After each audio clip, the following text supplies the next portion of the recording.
Beware the Haunted Dybbuk Box. Every owner suffered hallucinations and disaster.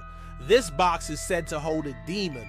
Hello everyone, I'm here with another video for you. And today we're going to be talking about the Dybbuk Box. If you don't know what that is, it's apparently an actual box. There's a lot of controversy surrounding this, so let's get into it.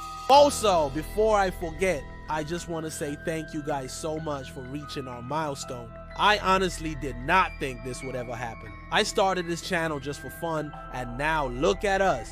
Anyway, thank you guys so much for all of your support. I really appreciate it, and I hope you enjoy the videos I make. Now back to the video. So this box was found in 2015 by a man named Jay. Apparently he bought it from an antique store in New York for $40. He had no idea that it would cause all of the chaos that it did. Apparently when he brought it home, strange things started happening. He started hearing footsteps, shaking and scratching sounds, whispers, buzzing, humming. All of these noises are also accompanied by cold spots. Jay also said that his apartment would randomly be filled with a thick, pungent odor that smelled like sewage or decay. Then strange things started happening to him. He started having vivid nightmares and recurring dreams of a man who looked like he was from the 1940s. In the dreams, the man would reach out to him and try to pull him into a dark abyss. Also, while he was sleeping, he would experience sleep paralysis. He said that sometimes he could move, but he couldn't breathe. Other times he could breathe, but he couldn't move. And other times he couldn't breathe and he couldn't move.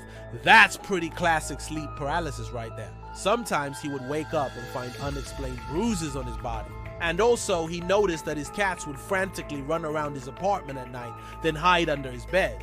Then they would eventually come out and walk over to the Dybbuk box as if nothing happened. Jay also claimed that his cats would growl and hiss at the box as well. It gets worse though. One day Jay opened up the box and inside was a book. When he opened it, there was a pentagram drawn on the first page along with some Latin. The rest of the pages were filled with nonsensical writings, but every once in a while there would be a word or a phrase that made sense, like blood sacrifice and unleash the beast. After Jay experienced all of this, he took the box and the book to a priest.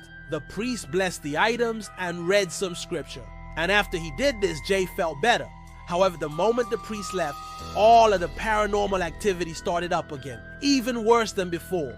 Eventually, Jay took the box and the book to a professor of folklore and religion at a university. The professor told Jay that the box was likely cursed and that it may be a good idea to throw it in the trash. Jay agreed. He was planning to do that the next day, but that night his whole apartment flooded and the box was ruined. There was a happy ending to this story though. Jay took the box to a church and they planned to perform an exorcism, but when they opened the box, it was empty. The book was also missing. They searched the entire apartment and couldn't find either of them. They then invited all of the local priests to perform the exorcism.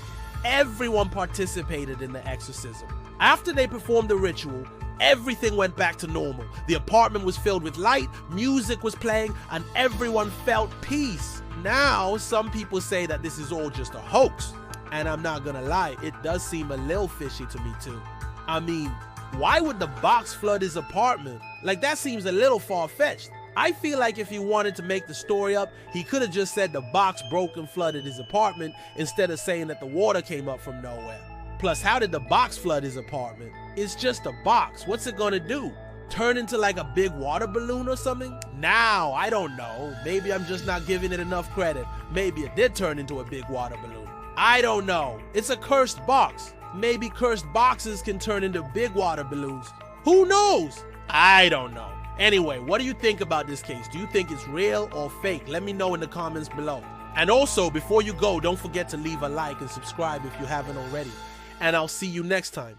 Bye.